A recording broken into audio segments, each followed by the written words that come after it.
side, and then this one connects there.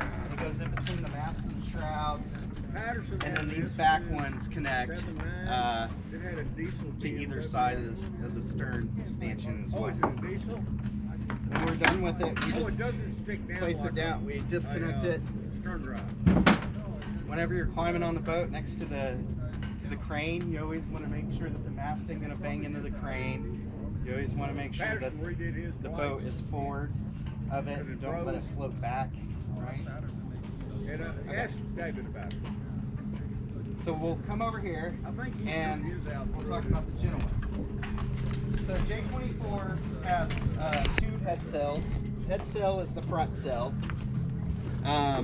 The main is the back sail, and then the spinnaker is in the companionway. The genoa is also referred to as a 150 because it comes back, the mast is considered 100%. The genoa comes back another 50% to about right here. So it can be referred to as a 150 or a genoa. And I'm going to show you how to rig the genoa or the jib, either one. The jib would just come to here, it's 100%. The reason you would use one sail over the other is the genoa, it's such a big sail, you get overpowered easily when the wind picks up. On a day like today where it's blowing, 8 to 10, you would use the genoa to have maximum boat speed. When the breeze picks up to about 18 to 22, you would go to the little jib.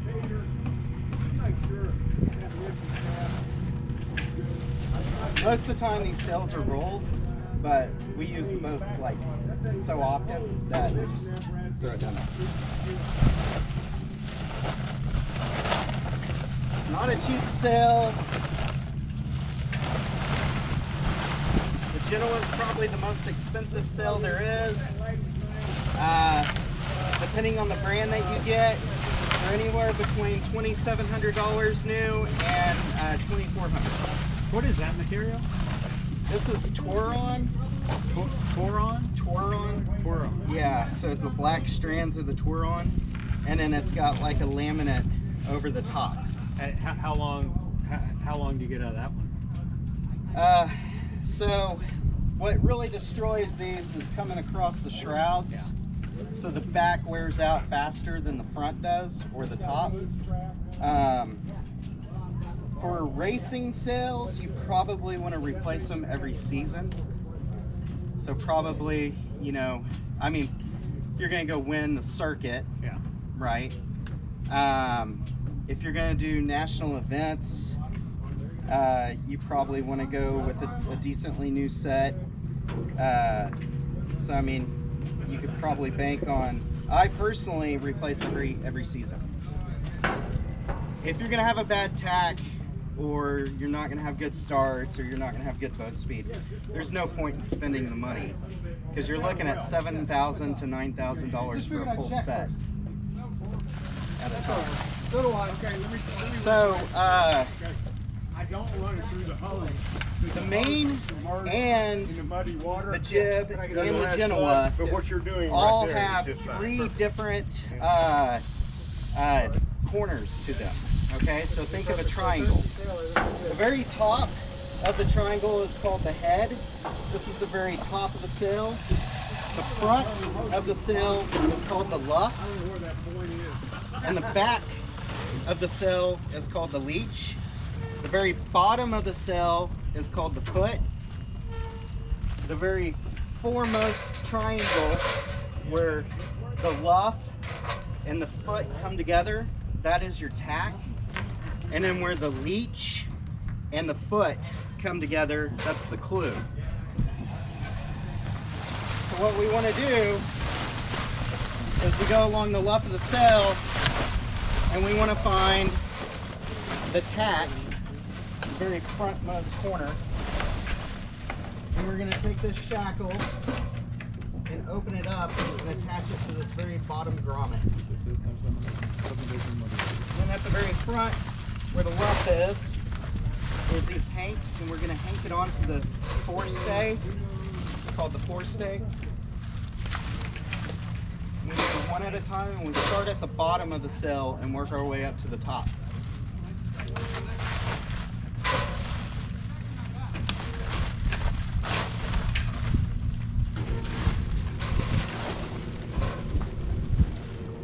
Generally, the foredeck is the one who inks on the genoa or the jib because they're in charge of the front of the boat.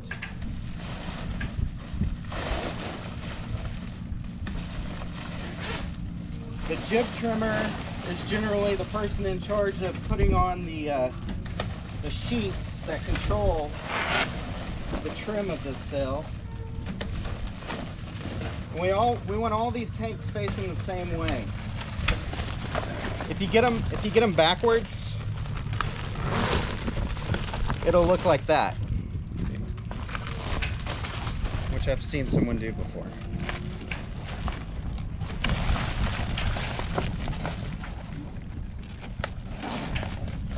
The way that we raise the genoa up is with the halyard.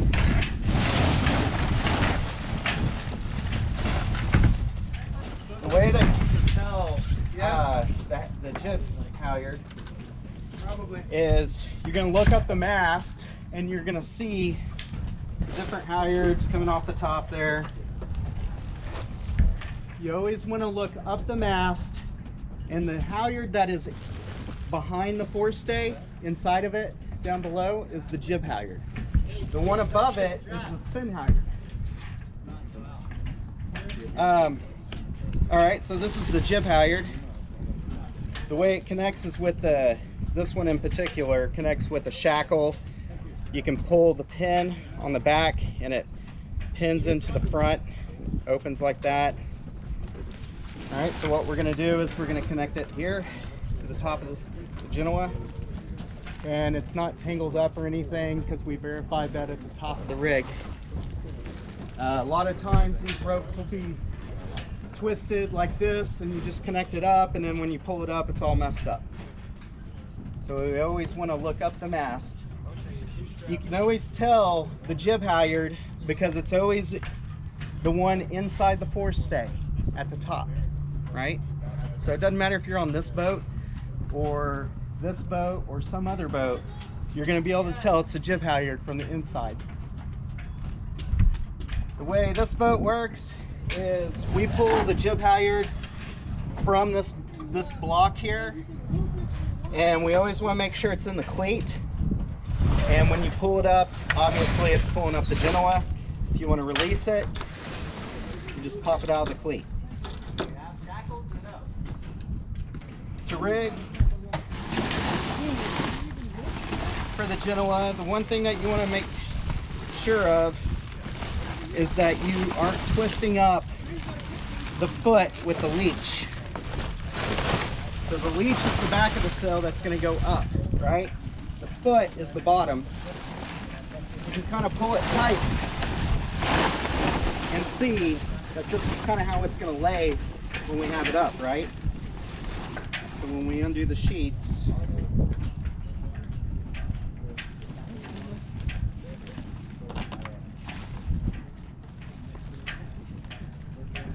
most of the boats I sail on use a continuous line. This one you can tell we've woven some thread here so we know where the center of the line is. We just stuck it through the grommet and then pulled the entire rope through.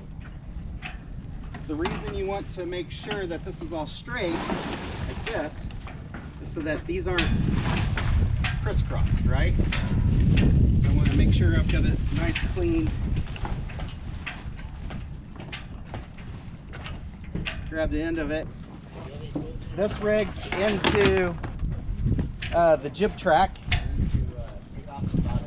Jib tracks that have a block and a cleat on them, these are called Lopez Blocks. They're made for quick trimming of the genoa in, standing just like this in this position. So what we want to do is we want to run the rope through the back, and I've seen people try to put the rope through here. Just run it straight through, because the idea is that we're going to cleat it. Okay, pull it. going to cleat it like that right after a tack. Then we tie an 8 knot into the sheet. The way the Jib Tracks work is you have a jib car with the block attached to it and a pull pin right here that pins into these different holes for your different settings. The purpose of the track is to put more or less leech tension on the back of the genoa. So if you could imagine, you have the jib car all the way back here, the back of the sail is going to lift up, right? It can go up more, and it's going to spill air out the top of the sail, and the top of the sail will luff before the bottom of the sail. Also, it tightens up the foot. If you go forward with the jib car all the way forward, it's going to pull downward more of an angle, and it's going to tighten the leech and allow the front, the very top, the middle, and the bottom of the sail to luff evenly, you know, whenever it starts luffing, right? So that's how the jib cars work. Similar settings for the genoa and the jib on that? Well, so the jib, we haven't actually talked about that in previous classes or anything. The jib has jib cars that come on this track. And the general setting, just like a standard setting as a crew rigging a boat for the little jib, is you always want the knob that goes into place to be in the back. So what you do is you would put your jib car on, and you want to get them even with the side stays. These are the side stays. This is the outer and this is the inner. 1 second and I'll show that, but for now I'm going to rig this other jib sheet. So we go outside of the shrouds, because obviously the genoa is not going to be able to go from one side of the boat to the other if we go inside, right? Makes sense? Mm-hmm. This is why the back of the sail gets all torn up, because it scrapes across all this. Go around the mast, around that set of shrouds.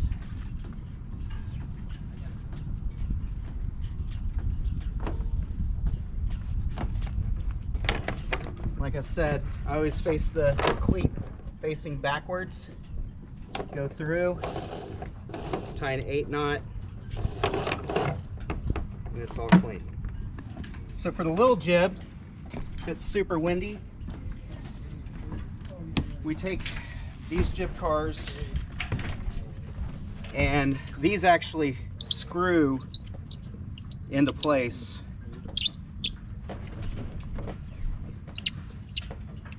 So we just slide it onto the track. Y'all can see this. We want to get it even here. So I'm looking for a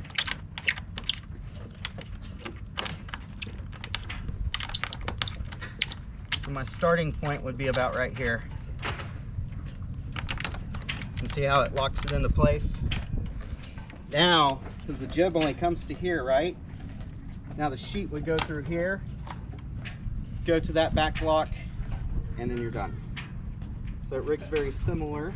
A lot of people have 2 different sheets ready to go on each sail. So if you had to switch out, because sometimes they do a sail change during a race, might be light and then all of a sudden wind picks up real heavy. Just sail change going downwind when you just have the spinnaker up and you have the jib down.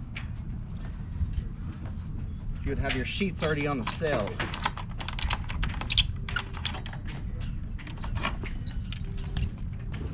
I guess what I'll do is I'll go ahead and pull it up. So the person managing this area, basically from like the shrouds forward, is considered the foredeck. The foredeck, one of their jobs is to pull the genoa up. Nice long pull. One thing about pulling these sails up is you want to look at the heights. right? So the angle of the hate can tell you the grip that you have on it.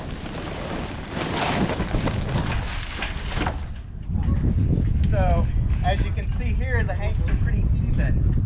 And in this breeze, I don't know if you can tell, they're kind of scalloping a little bit. And what that means is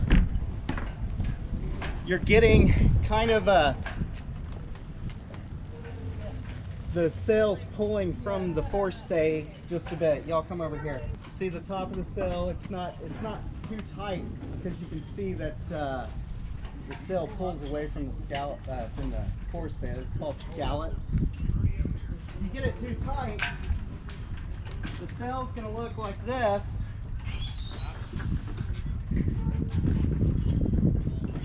The hanks will go up. You'll also have this vertical, you see how it's vertically kind of, no, hang on. There's a stretch going this way. You can tell you have it too tight. What you want is you want it to be a nice uniform look to it, right? So if I were to pull this genoa up, you have to get tension to it.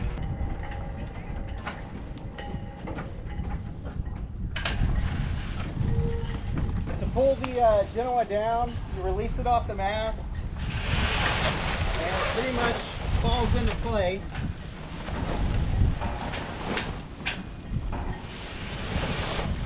And you can grab the back end of it to pull down, right?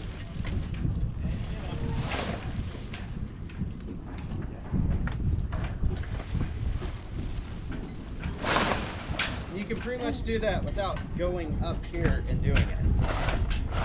The thing about coming up here and being on the bow of the boat is it lifts the back of the boat out of the water and it's hard to steer.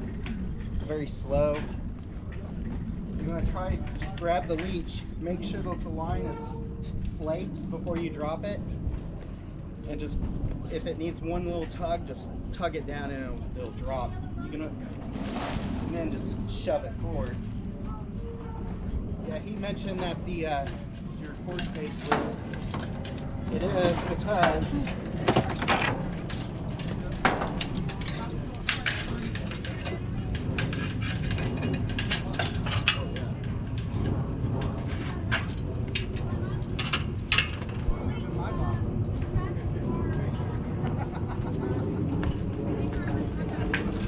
okay, so this is the backstay.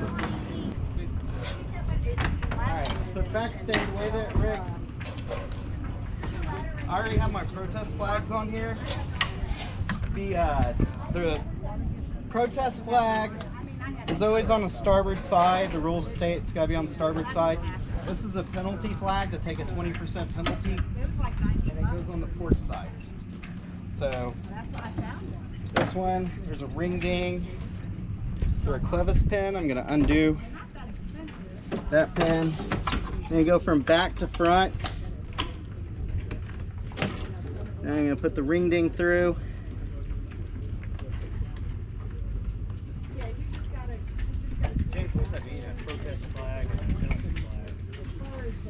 So there's racing rules of sailing. If you foul someone or someone fouls you, the protest flag is letting the other boat know that you're acknowledging that they fouled you, right?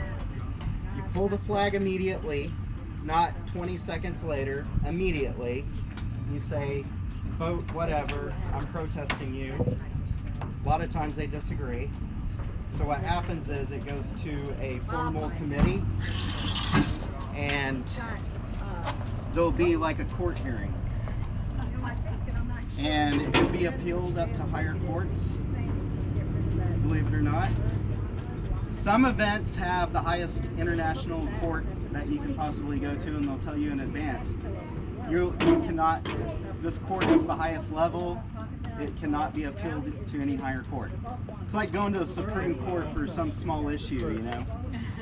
But generally, like a world championship or a North American, this side has a quick pin, which I need to buy some for all these boats. There's a button here, you press it, and these pins pop out. And again, I go from back to front. I want to pull that apart so that it'll reach here. Make sure that the pins pop out so this won't come out. Why can't I do that? Why can't I do that? All right.